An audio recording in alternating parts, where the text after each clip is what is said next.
what guidance would you give to the wiser, older version of you? Be patient with yourself. Allow that sometimes too much of a leap, then can you figure out a half measure that nudges us in the right direction? So next year, or next mandate, or next leader, or next mandate. Whoa. We just watched Trudeau's interview with the psychologist. That's right, a psychologist. He sits down. He thinks, you know what, going on a podcast is going to be great for him. Well, let's take a listen. Thank you so much, Ash. I'm Ro from RoUncensored.com. Thank you so much for being here. It's not every day that a head of state invites himself onto your show. I didn't want to talk politics or even policy. I wanted to explore leadership and psychology, how he thinks about his job, how he handles criticism, and what motivates him. being able to just try and get through people's preconceived notions or expectations or nervousness to try and have a real conversation as quickly as possible is just something that I guess I learned how to try to do throughout my life. Talking about the weather always sort of bored me, but actually having real conversations about things that matter yeah, he thinks he puts people at ease. That's what he believes about himself. He thinks he puts people at ease like a cult leader. Yeah, no, he thinks he's great with people. Yeah. He thinks he's fantastic with people. Like he's a people person. Mm-hmm. Not that we all just want him to... We're all at ease. We are. I'm at ease. Are you at ease? Yeah. What I always wanted to do whenever I'd meet anyone, and people would come at me with a certain amount of preconceptions because my father was prime minister, and there's a known factor around me that getting them to a place where they could actually be comfortable in being themselves quickly became something that I wanted to see and do in all my interactions. Yeah, he really thinks that he puts people at ease. He's like a professional, glad hand, snake oil salesman. He can just shake everybody's hand. He's seen his dad do it. He wanted to do it too. He's also he's like, because my father was prime minister, like almost like you're hard done by. This is something of the family business. You got to see the prime minister job up close long before you took it. Family business, like a mafia, right? That's what it is. It's a mafioso family business. Even if you're not in government, even if you're not in charge, actually makes a difference. And discovering that made this job a lot more like what I knew professionally, which was being a teacher. It's those little moments, those engagements, explaining things, empowering people. That is it a job? Being a prime minister? Would you say it's a job? Really, like, it's not really a job, is it? It's not a job like how we work jobs, obviously. You know? It's a weird way to frame it.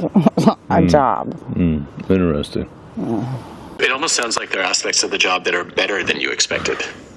as a little kid, I wanted to be a fireman or an astronaut or a prime minister like my dad, but they were all unreal. And then I went through a long stretch of not wanting to go into politics because I knew how different I was from my father, and he was a very successful prime minister. And it wasn't until later that I realized there was a path through being a teacher, around process, around people, around connection with people. It was very different than my father's more intellectual approach to politics. How do you deal with it? Right, so basically saying that even though I was just a teacher, I realized that, hey, I can actually be prime minister, even though my dad might have actually had a couple brain cells to rub together.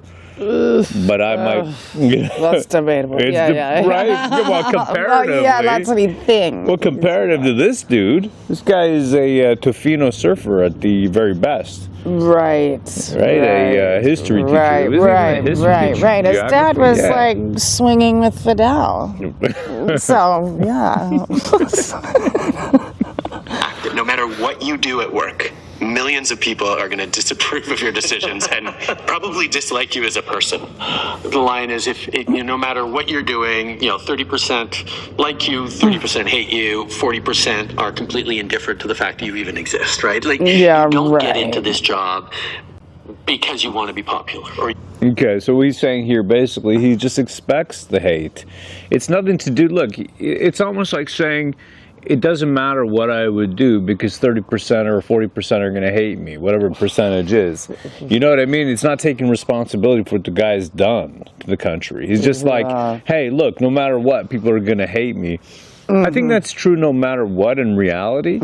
But the thing is that, dude, you deserve the kind of animosity that you've been fostering because you've engendered that in all of us from your actions. Well, and I think if you're running a country, you shouldn't like live your life by that philosophy. Right. Like you want to take care of people. You want like it's not the same as just being a normal person. Right. But like he's just like ugh. Right, brushing off his shoulder. Hey, people are going to hate me no matter what anyway, so I might as well do what I want to do. Yeah. That's not what this life is all about. This is about service. This is about feeling you can actually make a difference that is meaningful in people's lives, in the direction of the country, and how... Is he literally saying that this is about service, as if he's been called to serve God? You know what I mean? He's been called to serve the country. No, you're a narcissist, dude. And now you're trying to sell us that this is service. You know, whoever is actually sitting there thinking, his handlers, that this is going to be a good thing for him to do, to go on this guy's psychologist podcast, because you're losing in the polls, is going to humanize you. This psychologist that is hired around the world to, help leaders, guide leaders. And on his pinned tweet, he's got that cult post. Yep. Right? That's what it is. I mean, I believe it that these leaders in these roles have these kind of psychologists out there who are sitting there trying to guide them into doing what they think is correct action so that they can, A, be in the right frame of mind to be absolute psychopaths, sociopaths, okay, to retain and maintain their psychology, their broken minds. How to convince people. How to get people behind you. Yeah, and how to convince themselves that what they're doing is correct. Yes. So they don't have like a tear, like a mental breakdown. You know what I mean? Like a split. Yeah. When I think of a psychologist who's going to be counseling leaders, I think of like somebody powerful and like smart, intelligent. Not this like homo guy. Like, I love you. Oh, I love you. Oh, you're great. You're great too. Fact that there are people who approve of what I'm doing, there are people who disapprove of what I'm doing, is all par for the course. And if nobody had any opinion on me, positive or negative, it would be that I wasn't doing anything consequential. So. Oh, you see that right there? Yeah. So, hey, it's all right that people hate me because I'm doing something consequential. So he's almost using that as a kind of a flag. Like, look, I'm carrying the flag. You can see that I'm consequential. I matter because people hate me.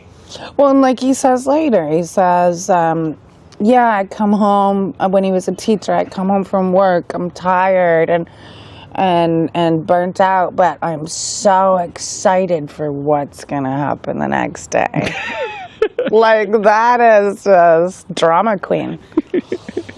You do need to have a little bit of pushback. If I'm raising taxes on the wealthiest as I am right now, if they were pushing back, I'd say, okay, maybe I'm not doing it enough.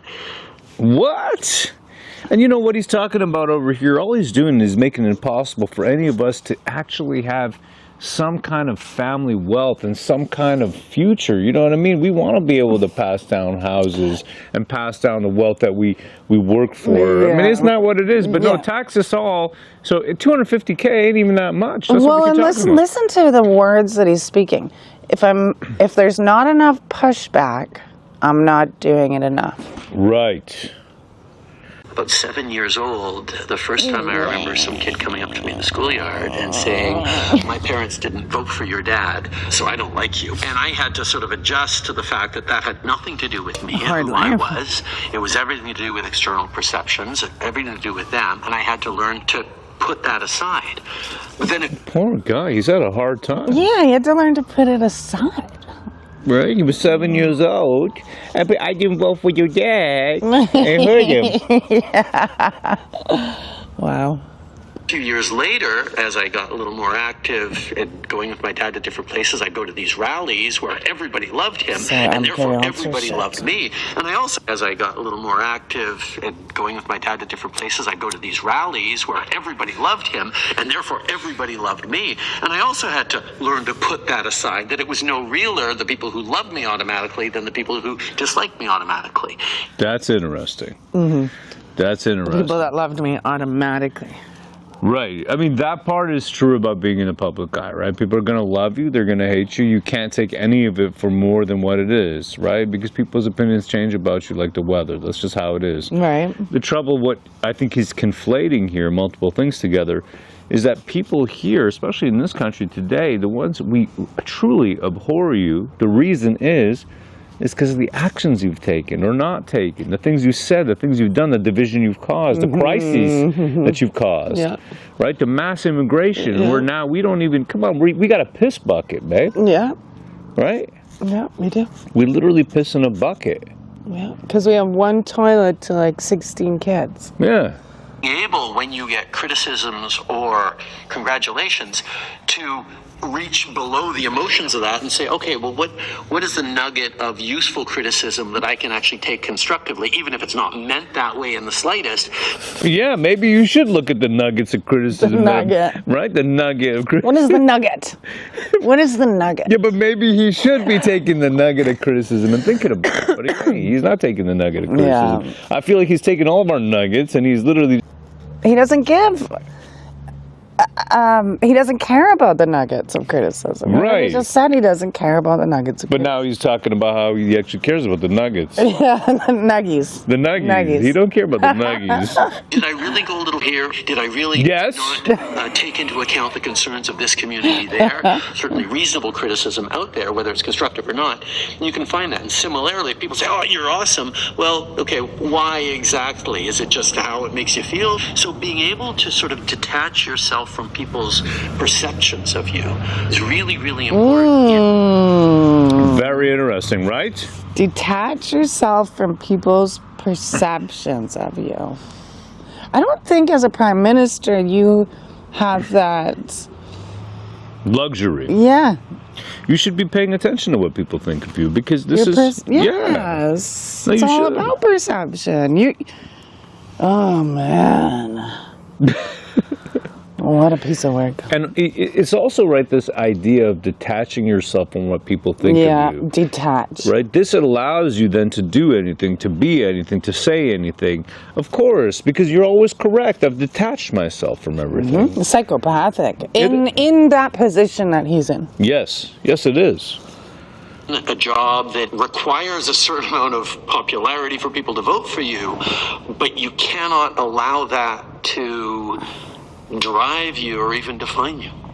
What do you say to yourself when the criticism feels particularly painful? Is it just, well, that's my avatar they're reacting to, it's not me? Whoa, look at what the psychologist just said there, right? This guy. He goes, that's just the avatar that they're reacting to. And the avatar is like a cartoon. It's not only that, it's like he's like an actor, you get it? It's just so the avatar, that's not him, it's not the true him. Right? It's the avatar of me they're reacting to. It's reacting to this construct that I'm putting out into the world. That's what he's saying. Yeah, like a social media profile. Right, and you know what I see? This specific psychologist, because he coaches all these leaders, that's what he's putting in their minds. I believe that from hearing him. He's putting it in their minds. You're just an avatar. You're just an avatar. Right. More recently, when I see people over the top in the kind of the hatred and polarization and toxicity that is just par for the course in so many democracies now. Oh, is it? Well, I wonder why it's par for the course in so many democracies. It's just par for the course. Ooh, nice catch. But why is that, though?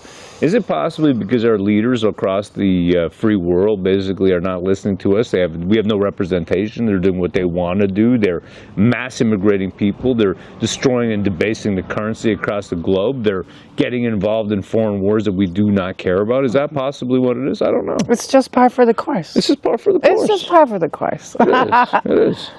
My instant pivot is, okay, so what happened in their lives to lead them to that place? I try to go for a place of empathy, of, well, what can I do, even if they'll never give me credit for it, to make sure that their life is less bad. And sometimes I can't imagine how to do it, but other times, like, I have to go to a place of reminding myself, and it's not hard because it's in me. I'm the Prime Minister of 40 million Canadians, not just the millions who voted for me. I'm for... I have to remind myself, but it's not hard because it's in me. Right. I am the Prime Minister of 40 million Canadians. Right. But it's just par for the course. Yeah, he's making it out like he's going to care about all of our concerns, right? That's what he does. He's making it out like he cares. It gives a... Yeah, gives a hoot. A hoot about us. A hoot. He gives a hoot about us. Everyone, and therefore, no matter how much they dislike me, I still have to try and think about, what I can do to make sure that them or their kids or their community is doing better. And that exercise sort of detaches a little bit from again. What their actual opinion is of me. Ooh. Here we go. Detaches again. Right. Detaches again. Right. We should count how many times he says detaches in this staged podcast interview. Oh, it is staged. It's absolutely staged. Yeah. That's what it is. It gets harder when it goes to my family or some of my team members, where I'm not as able to detach it, because that's coming after my people. Come after me all you like. I put my name on a sign. I'm standing here for election. I'm doing it. I'm welcoming it. But for others, it makes it harder. I'm curious about the... Acting as if, he's going to stand up for his team. He really is. Right? That's what he's going to do. He's going to stand up for his team. That's people in his office. Right. His team is not us. No, his team is Freeland. Yeah.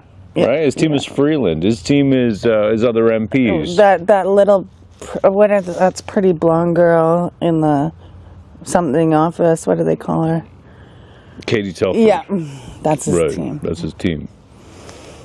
Just the confidence it takes to want to do this job in the first place. It used to seem to me to be something that required an unusual level of ambition, maybe even arrogance or narcissism, some would say. Some would say. Some would say. Some would say. Let's see. And then over time, I've started to see you just have to think that you could do this job better than the other viable candidates. You don't have to think that you're capable of doing a perfect job running one of the most powerful countries on earth. How do you think about that tightrope? Wow. I guess it's not something I think about too much now, because I spent so much time thinking about it over the years. I only saw myself getting in. Oh, I like his soft voice. It's not something I think about now, because it's something I've thought about for so many years. Really wants sympathy from us, huh? Yeah. It's funny, too, this podcast. It's on Spotify, Apple Podcasts, that kind of thing. But it's not... They didn't put this out. They didn't put the video out. It's so edited. You can hear the clips, right? The entire way through. Yep. I mean, we're used to clipping. Yep. We know what video editing is like. Yep. This entire thing is edited. It's so hard edited. Very, yeah. To politics. When I was younger, I thought, okay, maybe I do politics one day, but it'd be much later, once I've gotten out from under the weight of my last name and historical expectations. The weight of my last myself name. in business. Wow. The weight of my last name. The weight. It's all on my shoulders. It is. He's carrying the weight of the world. Atlas. Right? Yeah. Atlas. The poor guy. How do you think about that tightrope? I guess it's not something I think about too much now, because I spent so much time thinking about it over the years. I only saw myself getting into politics. When I was younger, I thought, okay, maybe I do politics one day, but it'd be much later, once I've gotten out from under the weight of my last name and historical expectations. I've proven myself in business or written a few books or... He's done none of those things. He's not proven himself in business, not written any books. He was a teacher, and then the libs just say, hey, you know what, let's reuse this guy's name and throw him up there. A teacher who was having affairs with a young student. Allegedly. I have a big heart. Can you imagine saying that? I'm so nice. I'm so good. I'm so nice. I am so good. I have a big heart. A big heart. Started a school or done things that are my last name and historical expectations. I've proven myself in business or written a few books or started a school or done things that are... He's done none of those things. The man is absolutely unaccomplished. It's a drama teacher. That's right. like really meaningful. And then I can go in on my first name. In my 30s, I was very much a youth activist. I was doing environmental stuff. I was a teacher through my 20s. A youth activist, touching boobies, touching young girls' boobies.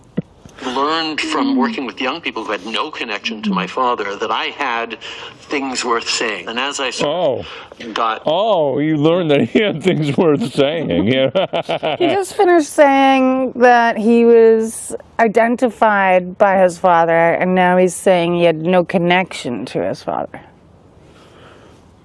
Pulled in a little bit indirectly into partisan politics, I realized, I'm actually good at the things my dad wasn't great at, which is the campaigning, the handshaking, everything. I learned that it was very much my maternal grandfather's side, who was Jimmy Sinclair was a great retail politician. He loved it. As I discovered that I was good...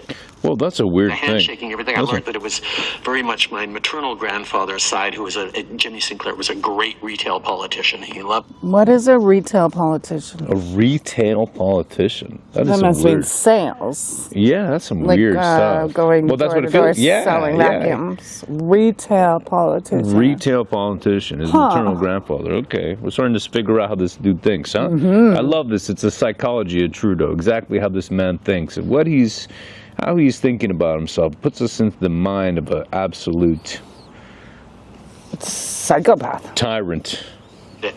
As I discovered that I was good at pulling people together and mobilizing them and organizing and inspiring and building a great team, I got more and more into politics, and every step of the way I was somewhat hesitant to take the next step. My father's party, the Liberal Party, reached a total nadir. We were down to 35 seats in the 300-plus seat House. We were on our way to oblivion when I came in as leader. And it was saved the day. Yeah, he did. Saved the goddamn day. He's a savior. He's a savior. We're down to 35 seats, and I swooped in, and my name is Trudeau, and I hate Stephen Harper, right? That's him. That's Trudeau. That's his shtick. That's what he says. And he came in and he just saved the day, man. My father's party. I saved my father's party. Yeah. Right? Talk about rescue. My legacy. Yeah. My grandfather was also a retail politician. That's right. And I'm just a great retail politician, like my mom's retail tang. And it was an opportunity to rebuild from scratch. But then as I looked around at who else could be leader, I realized, nobody gets how hard the work is going to be or the work that needs to be done. And nobody can do. I realized nobody can do it except for me. The world needs me. The world needs me. Except for me. Right? Mm-hmm. Can sort of see that clearly. So I'm sort of going to be the one who does it because it's going to take an incredible amount of work that I think patting himself on the back. And turns out I was pretty good at it. Hesitant to take a leadership role. And turns out I was pretty good at it in terms of rebuilding the party. You mentioned feeling hesitant to take a leadership role. Some of our PhD students at Wharton have shown that a feeling of reluctance of saying, I'm not sure if I want this, actually can lead to more effective behavior when you're at the helm because you don't think you know all the answers. You don't think you have to make every decision yourself, and it may actually lead you to empower other people more, to learn from other people around you. Absolutely. If I was going to be any good in this job, I had to bring around the most brilliant, successful, smartest, most driven people I possibly could to build the team. And I sort of understand that I come to it with an ability to bring people together and mobilize them. You see there, though, the team is not his citizens. No. The team is the people who What? It's like his little crew. Yeah. Yeah, the ones who are looting us all together. Yeah. Right? Lying to us 24/7, standing up there. That's his team. And shouldn't, if you're like a prime minister of a country, shouldn't your team be your citizens and your country? I would say so. To a true leader, right? A leadership role, your people are your people. Your people are everything. What else? We are the team. Of course we are. We are the team. We are the team. The country is the team. It's one team. Mm-hmm. No. It should be anyways. It should be one team. I agree with you. No. Create a big vision. Leadership for me was never about being the one at the top of the pyramid barking out orders. A good leader is someone who's figuring out how every member of the team can be at peak performance in. You know, it's amazing considering that what we know for a fact is all the public services come out saying the PMO's office are ruling with an iron fist now, right? We've seen that policy documents over there. You know that policy magazine I read there, the political one? I've talked about it before. Specifically from the PMO's office, public service office, talking about exactly what it's like in the PMO. These people are ruling absolutely. They do not brook any kind of argument, and anybody who contradicts dear leader gets thrown out. Summarily dismissed. That's what happens. Remember this? What's her name there? Raybould. You know what I'm talking about? They'd throw them all out. Anybody who stands up says nothing. They How dare you have a contradicting opinion? That's it. You cannot contradict the dear leader. You cannot. No. And yet here he is, you know, giving the words, saying the words, the exact words that, hey, you know what, being a leader is about delegating, and I'm doing this, and I'm putting it out there for people. I'm going to listen to them. Being a leader is this. He's just spouting leadership nonsense. He doesn't believe a team. Yeah, he don't believe Teamwork. nothing. Yeah, he don't believe nothing. He believes nothing of what he's saying. The risks of surrounding yourself with people you think are smarter than you is that sometimes you feel like an imposter. And you wonder, do I really belong here? Has that affected you over the last 8 years at all?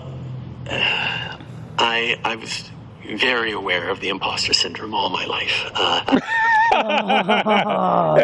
The gentle voice. All my life. All my life, I've been All my life. very aware of being an imposter. Except not now. Not now, no. But not now. But most of my life. Maybe because I am an imposter, because I'm the son of I've had a golden silver spoon inside my rear, and now I'm an imposter. That's just what I am. This has always been a thing I've been dealing with. I got over it. I got over it. Now I'm Prime Minister. Wow. As a teacher, I kept waiting for someone to knock on the door and say, okay, you know, this was a terrible mistake. Knock on the door and arrest you, I bet. That's exactly how we've been living, isn't it? Yeah, arrest you, because... Yeah. 8 years? No. I was very aware of the imposter syndrome. I kept waiting for someone to knock on the door and say, okay, you know, this was a terrible mistake. We're pulling you. Or anytime I was giving a speech on environmental responsibility, I was expecting someone, yeah, you never actually finished your graduate studies in environmental geography. What are you doing? I was very aware of that. You never finished your studies. I actually finished anything. Right? Yeah. Well, man, yeah. You know, this imposter syndrome might be because you just suck and you're just figuring it out. Like you got this voice in your head telling you that you are an imposter because you are. Yeah. It's not just a syndrome. Yeah. It might be because you actually are worthless. Yeah. Is that possible? And you're only obviously there because of your papa. That's right. Papa Bear. Mm-hmm. The first day I walked onto Parliament Hill as an elected MP after what was a very tough election for our party, but it was good for me in 2008. I searched for that imposter syndrome. I said, okay, here it's going to come. And it wasn't there. And for the first time in my life, I think it was because I worked so hard on the ground for the 2 years to sort of overcome people's name recognition expectations of me. Like all my opponents then and pretty much since have said, oh, it's just an accident of history that he's in the role he is. He's expecting everyone to vote for him because of his last name. And, you know, there's a literal Eddie Murphy movie, right? And the guy runs on the other dude's name. It's exactly the same thing. It's like the Kennedys. I mean, Canada in this way is like a joke. You know what I mean? In this way, it really is. We got our royalty class. Mm-hmm. I did it. I did it. I did it. that he's in the role he is.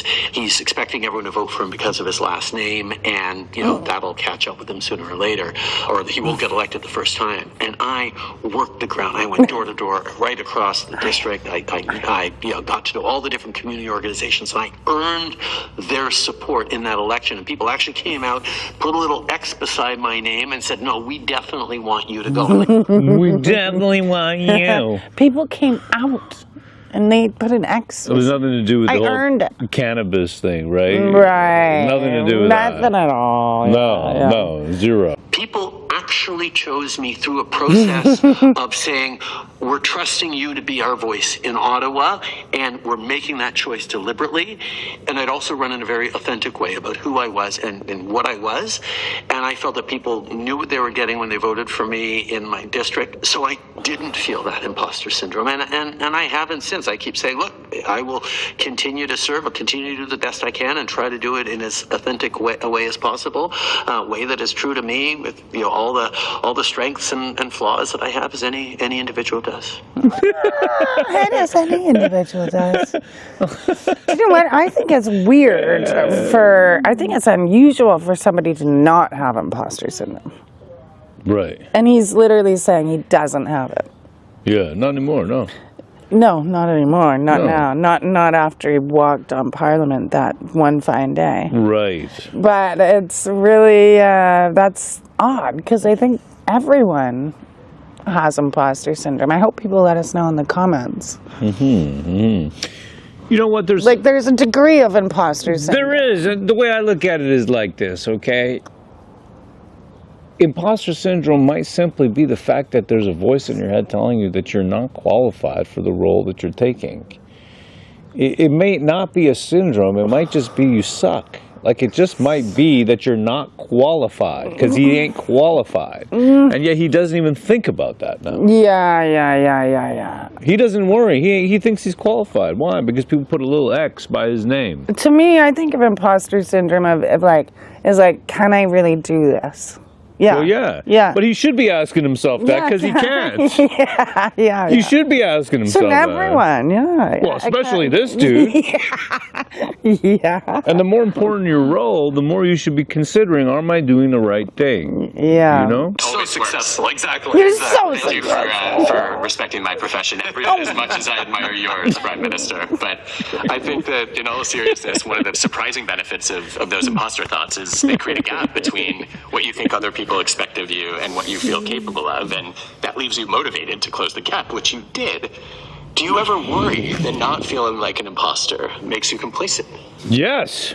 No, there's no ability to be Doesn't worry at all. complacent in this job. Not when you're still Not at all. charged up about it. The challenges, particularly in this time, that continue to get thrown at us, all the range of crises that are hitting right now all around the world, but our democracies, but also our countries, combined with all the steady progressive work that we need to do of lifting kids out of poverty and helping with $10 a day child care and delivering the fight against climate change and creating good jobs through a greener economy. And Man, this dude, he just breathlessly repeats his nonsense.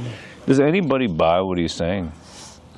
I don't know. Do we need $10 a day daycare when really the problem is that our money's being devalued, that housing is so expensive, that you've had mass immigration destroying the country. What is this whole idea over here that you're delivering us to this great new glorious future? Yeah, no, I know. Working with reconciliating with Indigenous people, there are so many big things we have to keep doing. Big things. While Miigwech. there's war in Ukraine, conflict in the Middle East, climate change hitting the world, backsliding of democracies, foreign interference. Backsliding of democracies. Yeah, that's Canada. Foreign interference, that's Canada. Dude, you are the problem. You are the actual problem. The guy has zero self-awareness. It's so obvious. Rise of autocracies, there's all this going on. There's no complacency in this job. Not when you actually care about it, not when you're focused on what. The question isn't, are you complacent? That's not the question. He's answering a different question. It's that, do you ever feel that you are being complacent by not thinking about the fact that you are an actual imposter? An actor. You're an actor. Yeah. Yeah. No, I don't feel that. No, I don't think about that. No. Not me. No. I read books and I sleep at night. Into it, which is the desire to leave things better every day than they were the day before. You're describing some of the many things that make this one of the hardest jobs on earth. And it's unbelievable to me that it comes with so little training. Isn't that awesome? Isn't that awesome? It's unbelievable to me that it comes with so little training. These dudes are literally just. Yeah. It's unbelievable. Unbelievable. You are doing this job every day. How do you deal with the ongoing thoughts about, do I want to keep doing this? I know you've gone on record saying you think about quitting approximately every day. I think that's part of a process where if you're going to be honest about doing a job like this that has the responsibilities and the impact that it has, you have to check, maybe not every day, but you have to check that you're up for Not it, that every you're day. all in every given day. What? What is that?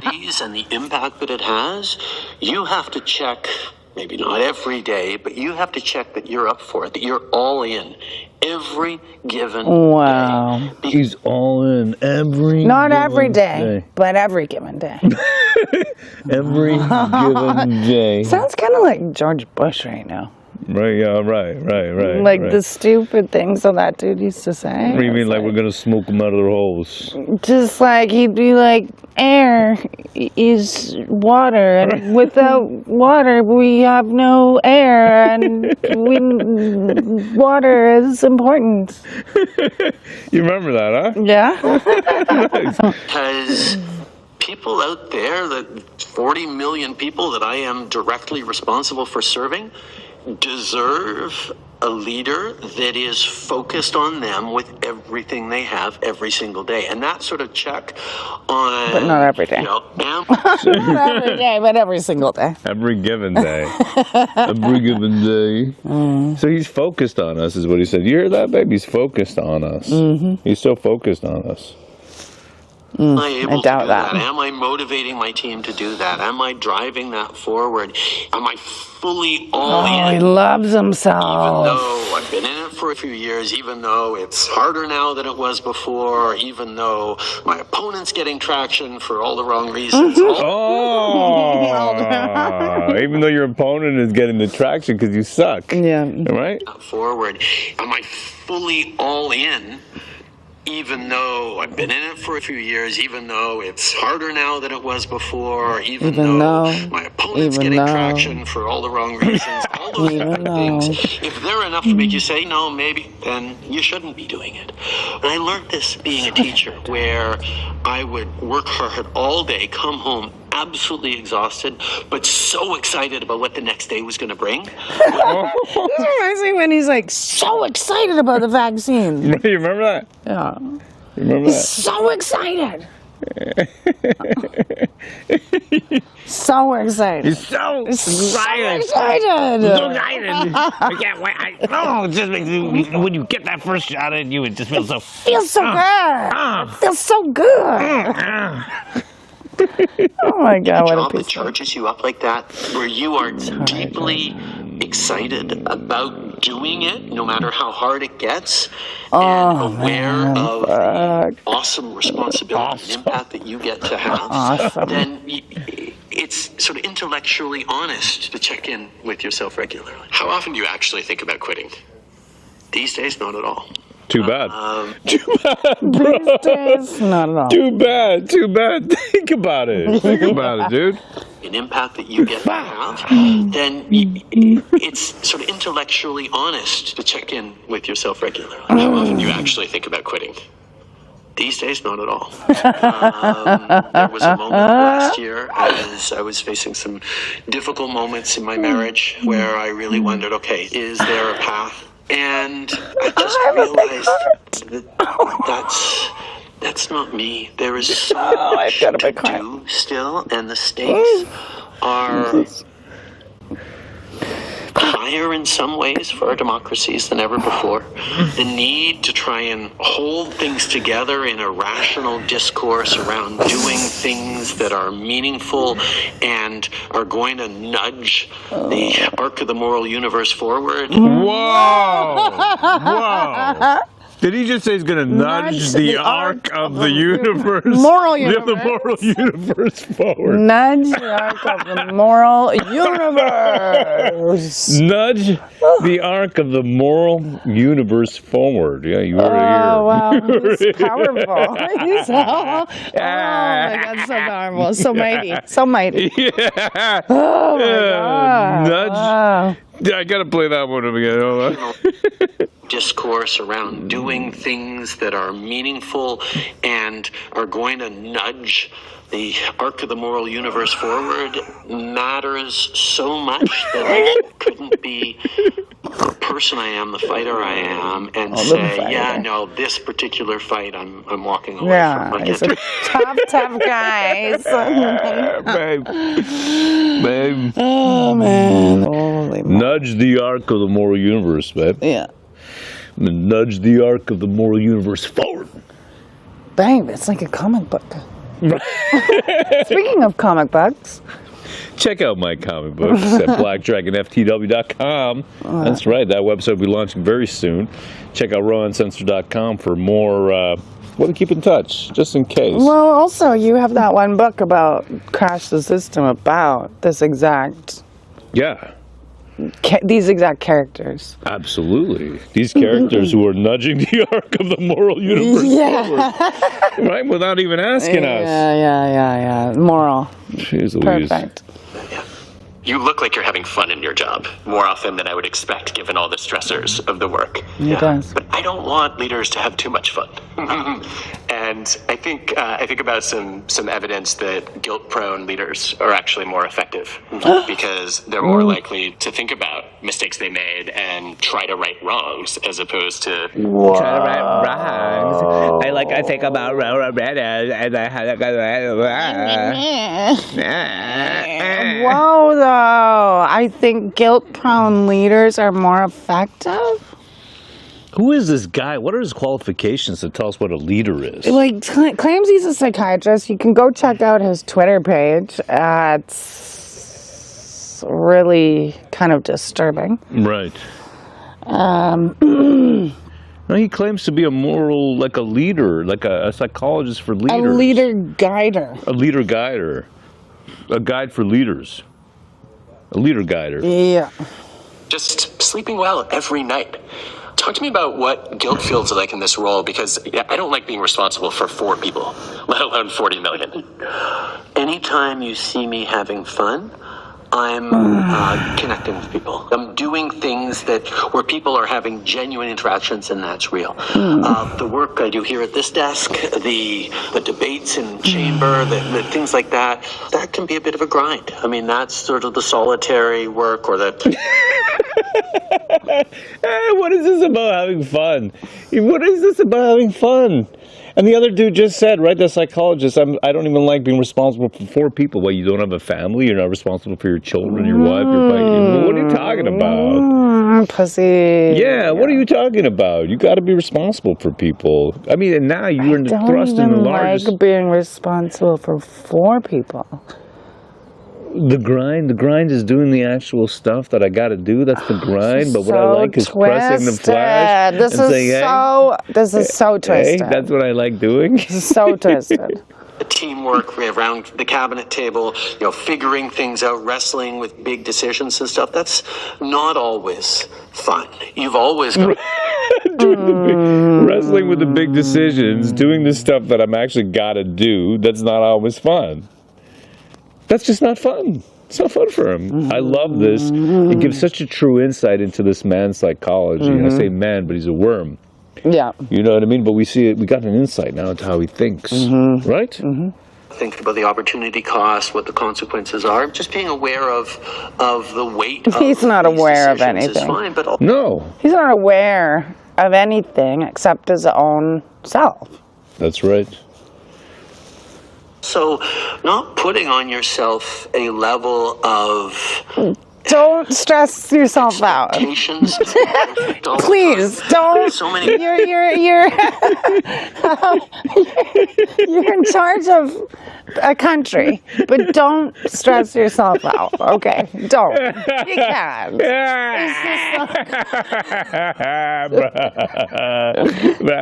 It's not healthy. No, it's it's not healthy, dude. And then him and the psychiatrist high five. Yeah. I think they bum touch, to be honest. I definitely think they bum touch. Conditions is fine, but also not putting on yourself a level of expectations to be perfect all the time.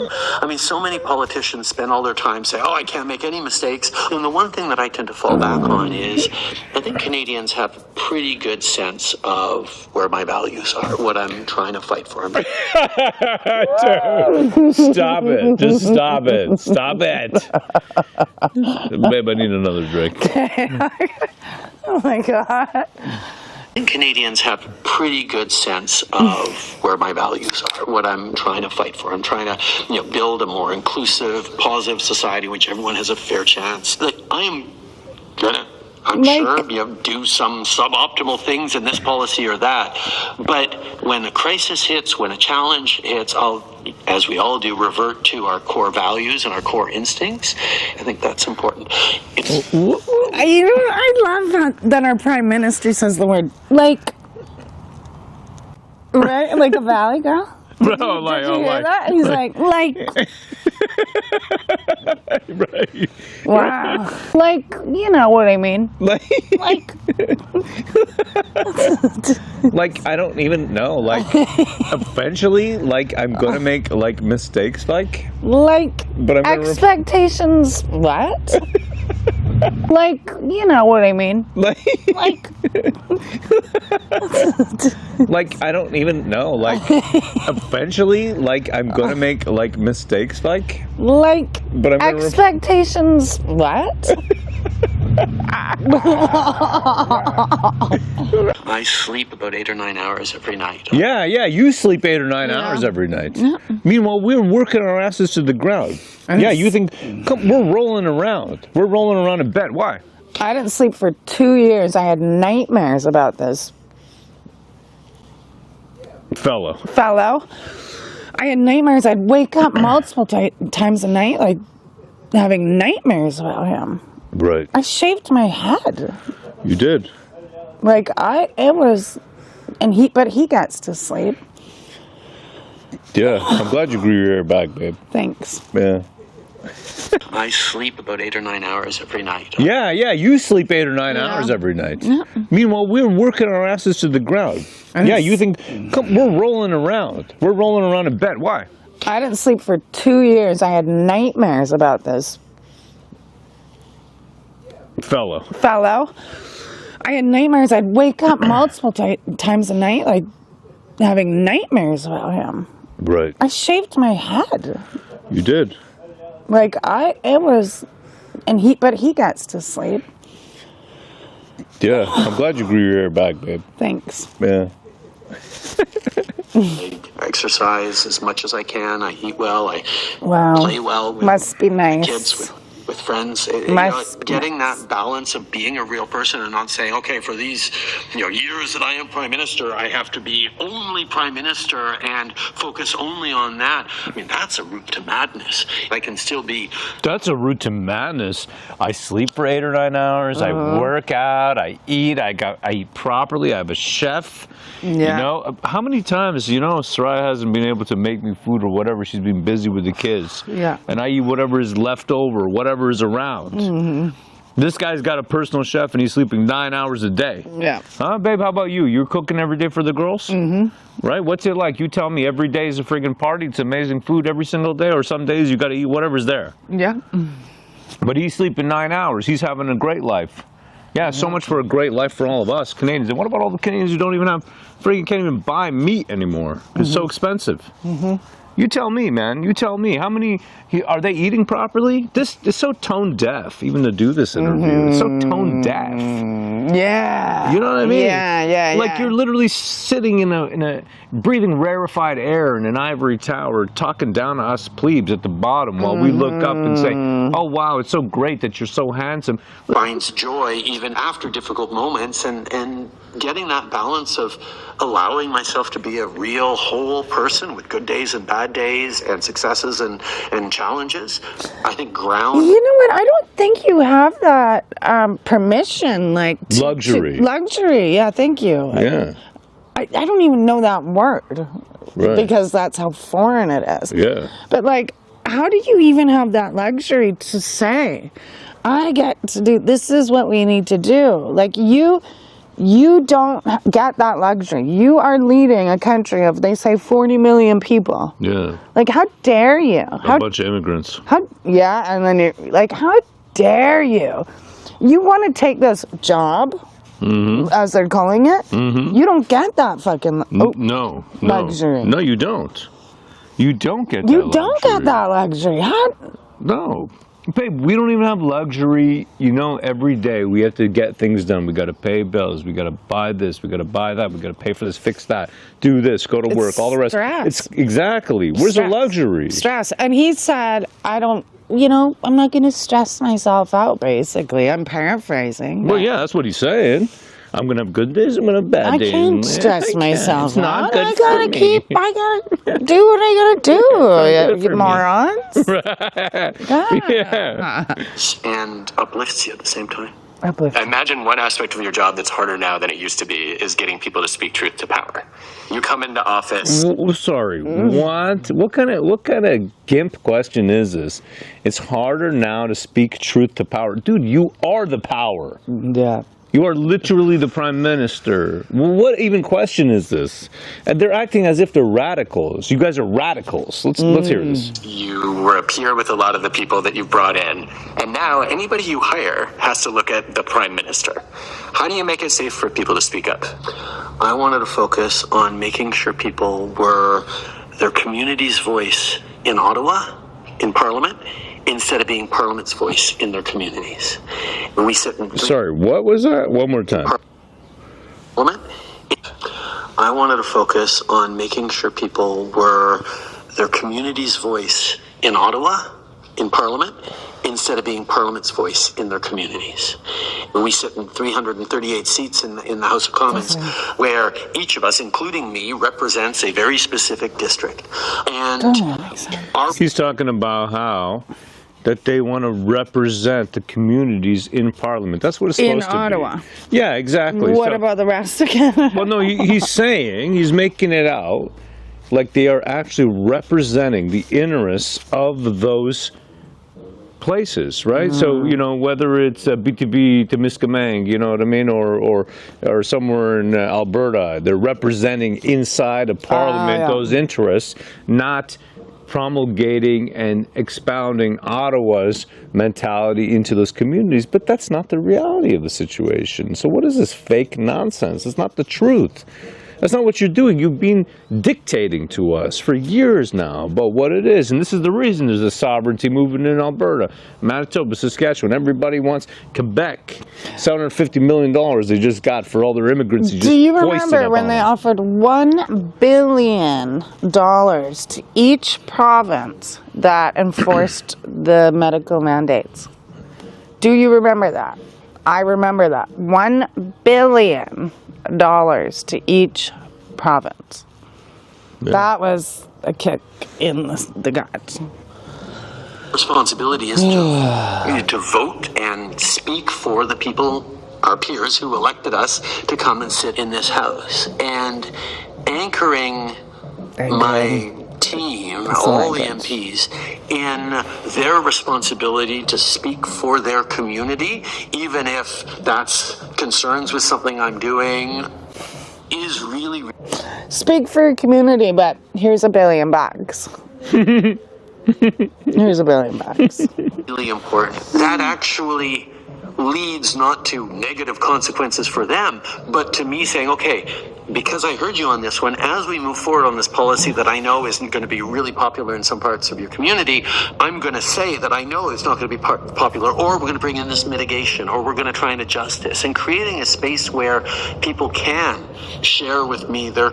I know it's not going to be popular. I would do it in a way that I'm not going to fly off the handle at them or belittle them. Just basic interpersonal ability to take criticism and put people at ease when they're telling you something they think you don't want to hear, which maybe you don't, is part of being a leader that actually pulls together maybe diversity. you don't. And you cannot run or serve a country like Canada unless you're ready to fully embrace diversity. If you can't model that amongst... It's just literally the words. It's just words. It's literally just words. I create a space for people to say things without being belittled or demeaned, and we're going to model the diversity that's in Canada, inside of Parliament, and inside of my office, and inside of this. Yeah. Dude, what are you actually doing? How do you actually enable people to speak truth to power? No, they don't. That is known. Where was diversity when they were pushing the medical procedure on us? Yeah. Where was it? There's no diversity of opinion, no diversity of thoughts, no diversity of being. Sad. Okay, literally called us, babe, I got fired. Yeah. Right? They call me a supremacist Yeah. because I went down to the Freedom Convoy. I got fired as chief technical officer. That's what I did. And then... And now I got my court case going on. And I'm just going to grind them out, grind them out. Yeah. But, and then, you know, they talk a lot, there's a lot of talk about mental health and how this all affected everyone. Everyone, it did. However, what about our physical health? Like, what about our physical health? It totally affected our physical health. We couldn't go to parks and trails and camping and gyms. That's right. Stay home. Stay home. Stay home. You didn't even want to go for a goddamn walk. I know, babe. God, what a piece of work. Your team, then how are you going to do right by a country that is as variegated as we are? Well, I'd love to know what your team... Variegated as we are. What does a gated mean? Variegated, as in like different. It's different in many different aspects, multifaceted. Yeah, obviously he's read the dictionary. Good for him. Fantastic. You know that? I mean, the guy's got the virtue of the best tutors and everything else. Meanwhile, you got chefs and everything else. He's breathing this rarefied air, dictating to us. That's the reason there's a pushback in Europe. That's the reason there's a pushback across the globe. And that's the reason there's a pushback in Canada. I just find it an interesting word.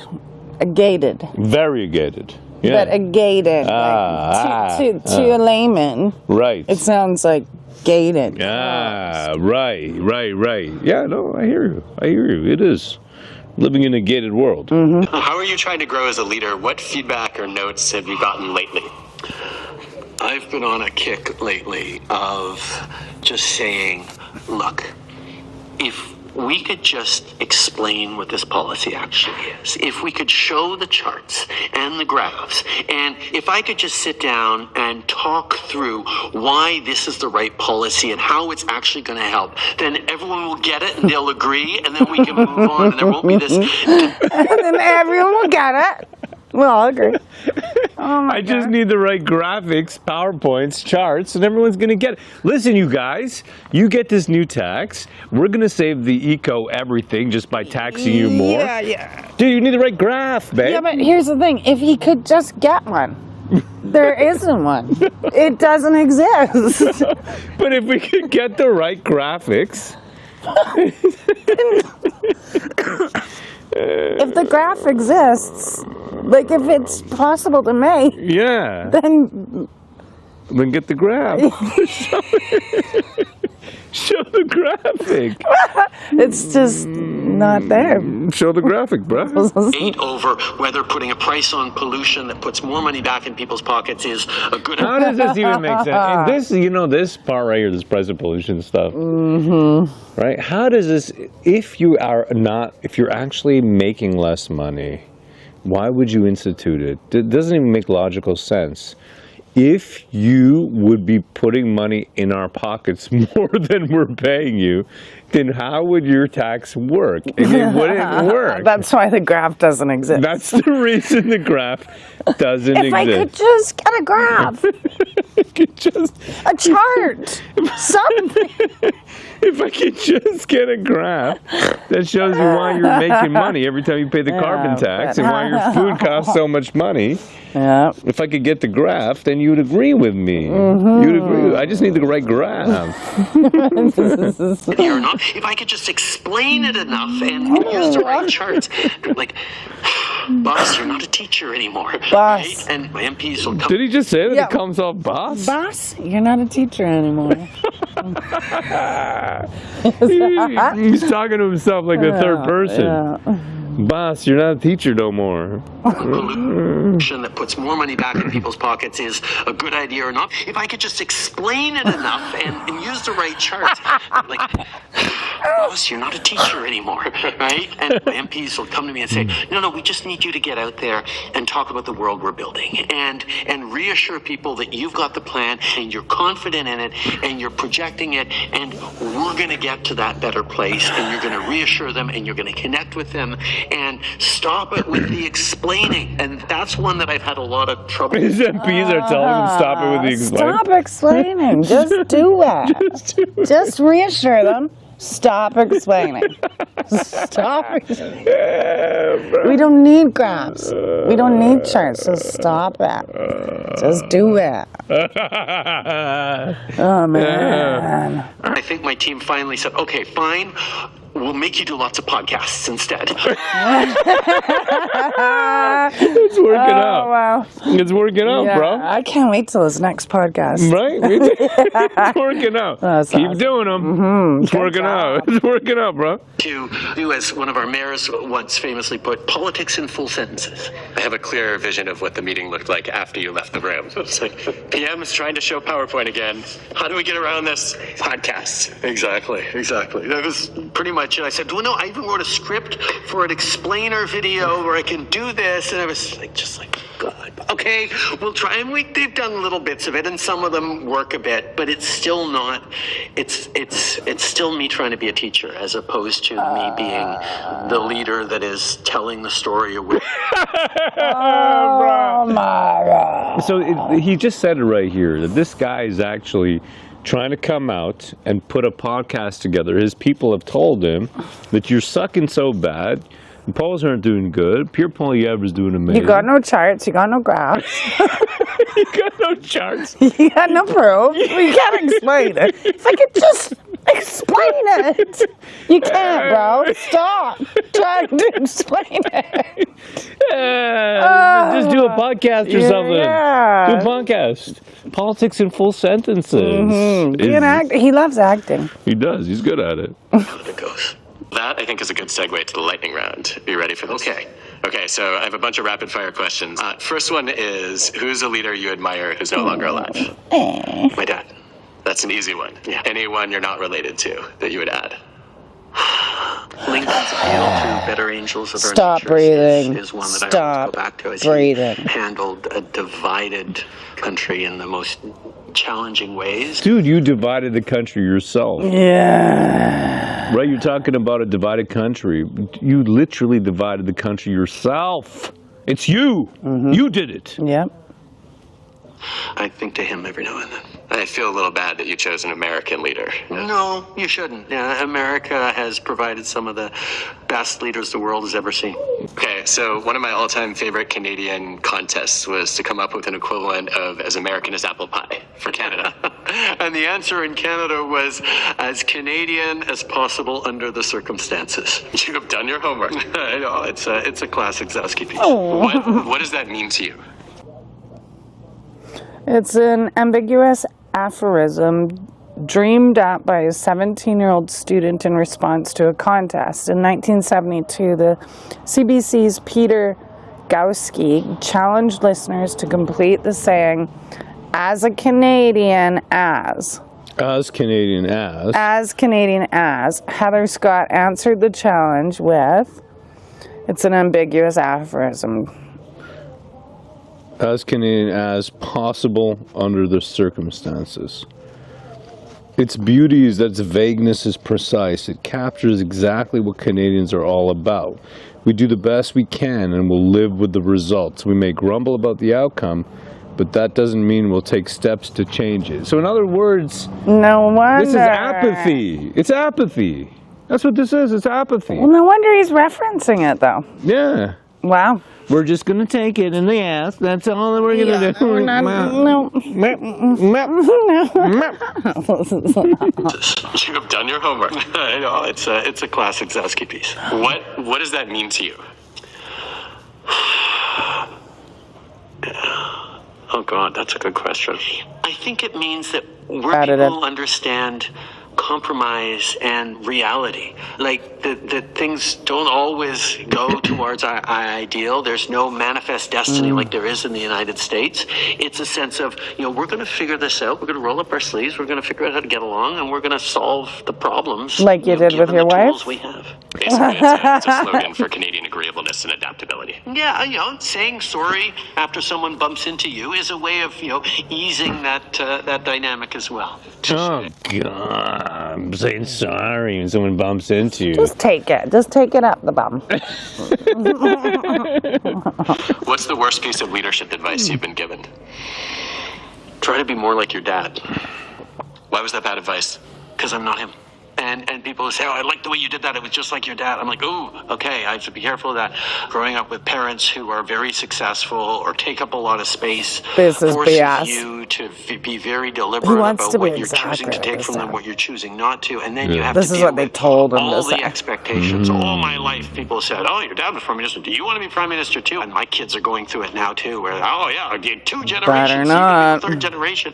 And it's like, I'm a teenager, what the hell do I know, right? And being grounded in who and what you are and unapologetic about it and not trying to be something you're not ever is hugely important.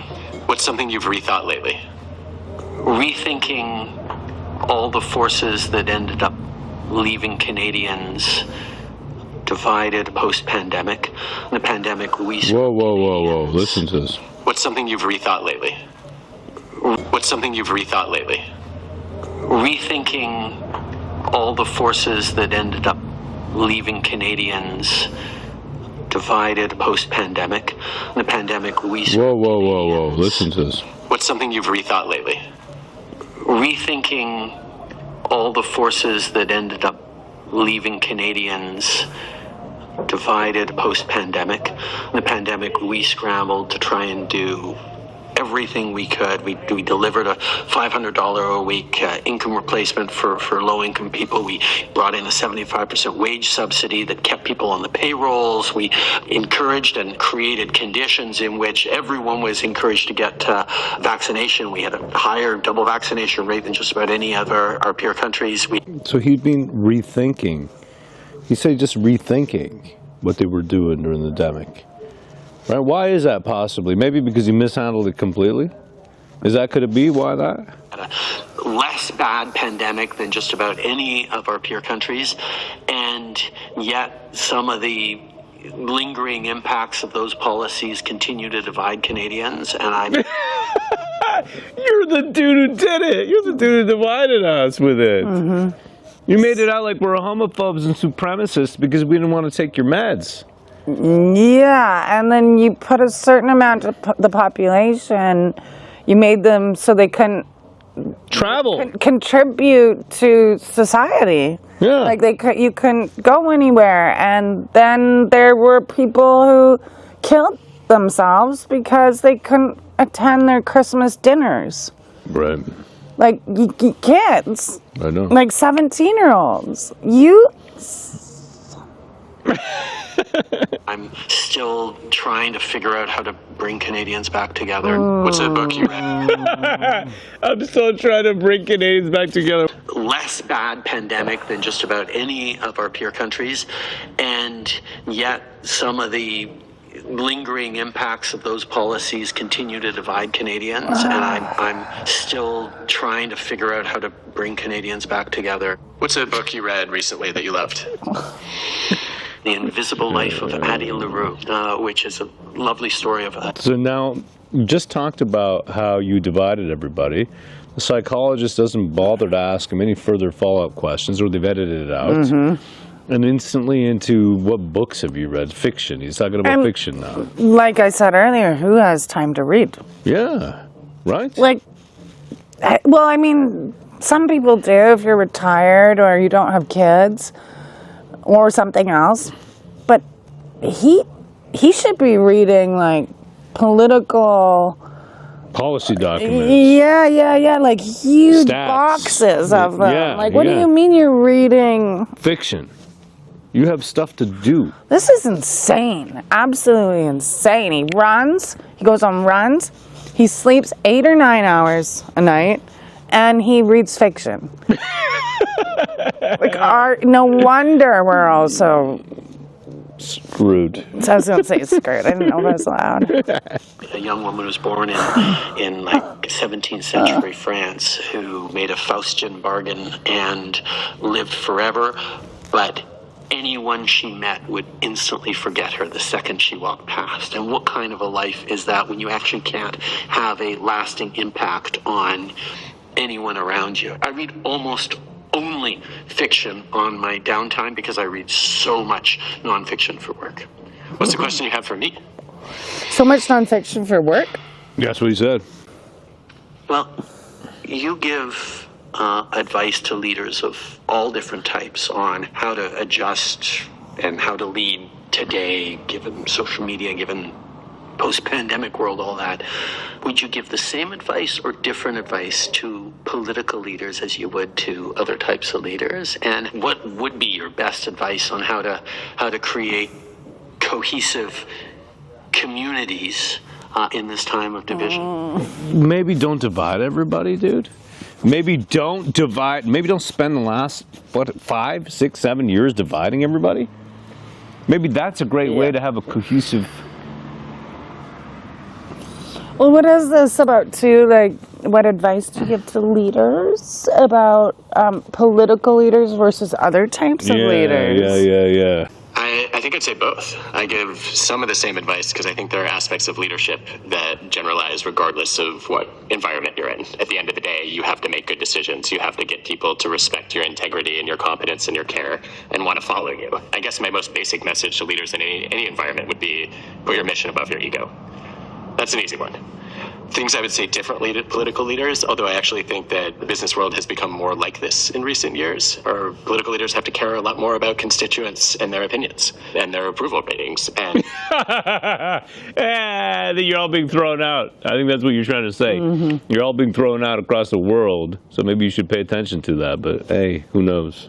I think that now we're actually seeing that the leaders are facing that kind of pressure in other environments as well. In terms of your question about how to bring people together and create community, I don't think anybody has easy answers. And as a social scientist, I've been racking my brain on it for the last few years and reading everything I could find. And I think probably the most useful thing that I've come across is a lot of people are very quick to slip into binary bias. Good versus bad, us versus them, pick your least favorite version of it. Good word. The way that we normally try to fight that is we try to build up, we're good, they're bad. And I think a better solution is to say we actually need a door number 3. A door number 3, binary bias. Well, maybe that's what happens when you literally divide the population into 2 groups. This is the Hutus and Tutsis all over again. This is Rwanda all over again. That's exactly what they're doing. It is literally the Hutus and Tutsis all over again. Sad.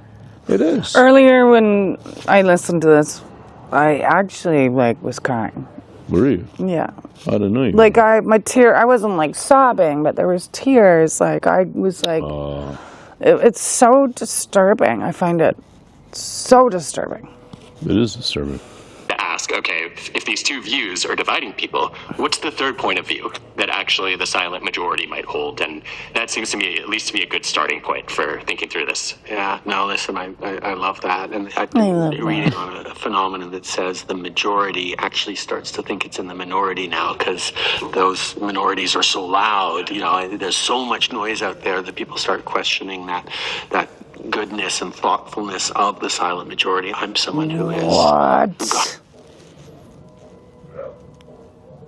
Yeah, the whole way here, what he's doing here is making it out like he's got the silent majority on his side. So all the voices that are saying, hey, Trudeau, you got a GTFO, you got to get out of here, bro.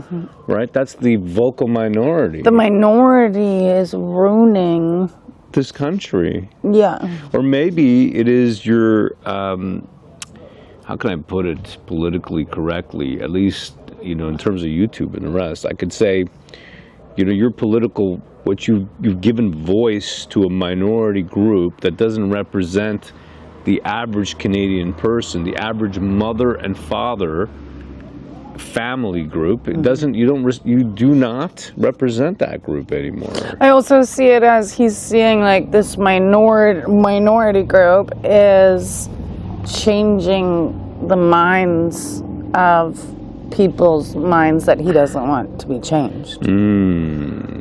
I think it's even more than that, babe, at the end of the day, right? Everybody's going to say, throw this guy out. There's no housing. Hopefully. Money's, you know, our money's devalued. Our wages haven't gone up. You keep increasing minimum wage and fine. I mean, I get the idea, but you're destroying the actual small business. Nobody can pay for nothing. Yeah. You got teenage 14-year-olds making, what is it now, 17, 18 bucks an hour? Yeah. You know, it's crazy. My wage But hasn't it's easier to hire an immigrant than a 14-year-old who hasn't had any experience. Right. Right, and that's what they do, and that's why So our how kids do we have bring a hard them? time How do finding we work. bring them up? Right. Nobody's going to give them a job because a 25, 30-year-old immigrant is going to know way more than a 14-year-old, a 13-year-old kid. Exactly. So easy to fall into sort of divisive rhetoric or even position. Then you have to be careful with this too. I mean, I made the decision. Did you hear that? Yeah, I heard. That's hilarious. Rhetoric, politics to try and pull people together. And He got into politics to try to pull people together. Is that what you're telling me right now? Are you serious right now? Yeah. Do you think going on a podcast and just spouting lies is going to make us believe you? Yeah, just because you say it doesn't make it true, you goof. it is so easy to fall into sort of divisive rhetoric or You're a professional. position. Then you have to be careful with this too. I mean, like, I made the decision early on in my leadership that I was only going to have pro-choice MPs, that members of parliament needed to be willing to stand up for a woman's right to choose. And a lot of people accused me of being divisive on that because I was... So, he's trying to bring up divisive behavior, and the perfect example that he brings up is the abortion, women's rights thing. Yep. Of course. Like, that is the most divisive subject, I think currently that humans face. I think so. So, like, it's like, it's a really poor example of, if you're trying to bring people together, that's a very poor example. I agree. Like, I what? agree. Yeah. Oh, man, I hate this guy. excluding, parts of the population from being able to run for our party. And traditionally, our party had both sides of that debate, both pro-choice and anti-choice. And that is a position that, on one hand, is somewhat divisive, right? Because I am saying, no, you don't get to take away a woman's right to choose. But at the same time, it's one that I believe is the right position in absolute terms. It's empowering an individual woman to make whatever choice she wants. Can you think of something more divisive than that subject, aside from the medical tyranny that was recently placed on us? I actually can't think of something more. I divisive. honestly can't either. No, I can't. I can't. Absolutely. So I guess it's like a really good veil. Like, it's a veil. Mm-hmm. Wants to be anti-abortion, she can do that. If she wants to start a family, she gets that choice. But it's portrayed as a binary situation that has caused me to really think Nice about language. the nature of taking a clear position on a thorny issue versus trying to accommodate as many different viewpoints. And obviously, in many situations, you want to bring people together on protecting the environment is good, and growing the society for everyone is good. But sometimes there are sharp lines to be drawn, and Growing the society for everyone is good. What the? Difference in those moments is something that is fraught with extra peril in a time of polarization and such amplification of divisions. That you caused. When you navigate these kinds of decisions now with your team, how do you actually go about thinking through the different options? What does your decision process actually look like? Well, I try to anchor myself in trying to find out what the actual right decision is, first and foremost. What is the best science, or the most... So he's saying here that he tries to actually, first and foremost, go with what's correct, what's right, what's righteousness. Not what is politically expedient or what he thinks he's going to win on. I mean, it's absolutely disingenuous knowing how this man operates, right? How this fellow and his team in this PMO's office, right? The Prime Ministerial office operates. They do not operate like this. They operate based on polls. They operate based on cynicism. And based on how much money they can get. Absolutely. Up-to-date science on it. What is the consensus? What are the experts saying? What is the consensus? See that? What is the consensus? Of who? That's the polling, man. Consensus of who, yeah. He just said it. Find out what the actual right decision is, first and foremost. What is the best science, or the most up-to-date science on it? What is the consensus? What are the experts saying? Can we find experts to disagree with each other and try and pull from them their points of disagreement to find if there is a position that you can build some sort of consensus around? Consensus about RAPing civilians of their money. Yeah. And then you look at, okay, now that we know what the optimal answer is, does this fit in with both where people are and where people are willing to go, and does it fit into the rest of what we're doing? Because you can have the absolute right answer for something that is, yes, the absolute intellectually, academically best solution for a given problem, but if you look at it and say, but Canadians won't be able to support it, it's too much of a step, it's too much of a leap, then can you figure out a half measure that, So in other words, let's do this, but let's do it more slowly so they don't notice. Boiling the frog. So they don't Right? notice. Yeah, that's it.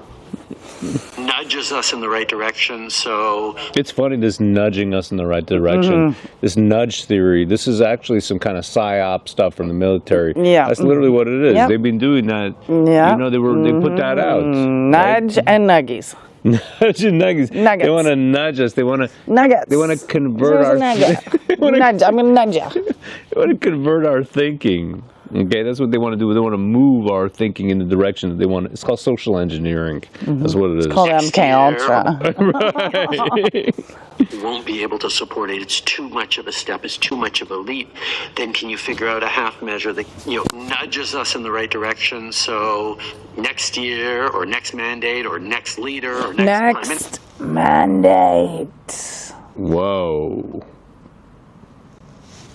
One more time. Much of a step is too much of a leap. Then can you figure out a half measure that nudges us in the right direction? So next year, or next mandate, or next leader, or next prime minister. There we go. There we go. There's our nugget. There's our nugget, our huh? nugget. The next mandate. Right? Wow. Wow. Right on. Exciting. It's not a law. It's just a mandate. It's just mandated. Yeah. It's not a law. It's Just just a nugget. Yeah, Just a nugget. You're just mandated Just to a do nudge. it. Right? Just a nudge. Nudge you in the direction. That work, and that's the art of the possible. One of my favorite prime ministers, other than my dad, was Wilfrid Laurier. Other than my dad. Our first French Canadian prime minister, ruling over a majority English Canada, and he understood the need not to just anchor in your own identity and be unflinching on it, but You might have to cut this part out, but anchor, that is NLP. Oh, yeah, yeah. Just so you know, yeah. Right. All his words are NLP. This anchoring, that's a... I'll show you. Political courage actually sometimes involves, and usually involves, compromise and putting water in your wine and finding common ground and bringing together a cohesive vision that we can all get behind, even if it's not optimal for either side. And that idea of trying to find the best way to come together in our differences to agree on a path forward continues to be the elusive goal of Canadian politics. That's a nice challenge, actually, to rethink compromise. I've long been allergic to it because it seems like both people are leaving unhappy. But I think what you're saying is that you actually care about the other person's happiness, too. Well, politics shouldn't be win-lose, right? Because fundamentally we all sort of agree on the same things. People should have... This is disgusting. This is absolutely disgusting. It is. I was long allergic to the idea of compromise, or what, like... But it's politics shouldn't be about win or lose, though. It should be about us. It should be about us being together. It's all about us together. Shut up and keep nudging forward. Yeah. Good jobs that give meaning to their lives. They should have opportunities to advance. They should have a clean environment. Everyone should have a chance to succeed. We should be, not at war with neighbors or people on the other side of the world. Like, everyone sort of knows what the ideals are. Lots of disagreements about how to best organize ourselves to get there. But the more you can get down to those basic principles of let's try and figure this out together, and can we find a way that nudges us forward in a meaningful way? Well, that does require finding that middle ground, that common ground. So sad. I feel like most of the time we get asked, what's the advice you would give to your younger self? But I want to flip the question and say, if you can give advice to Prime Minister Trudeau a year or a decade down the road, what guidance would you give to the wiser, older version of you? Be patient with yourself. Allow that sometimes it takes time to get to the right answer, and the perfect is the enemy of the good matters. Taking meaningful steps forward.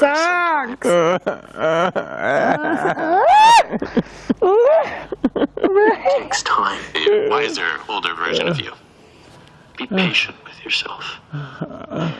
Allow that sometimes it takes time to get to the right answer, and the perfect is the enemy of the good matters as a principle. And taking meaningful steps forward are sometimes more transformative and lasting than trying to change everything all at once. Thank you. No, what a great conversation. Thank you. Thoroughly enjoyed it.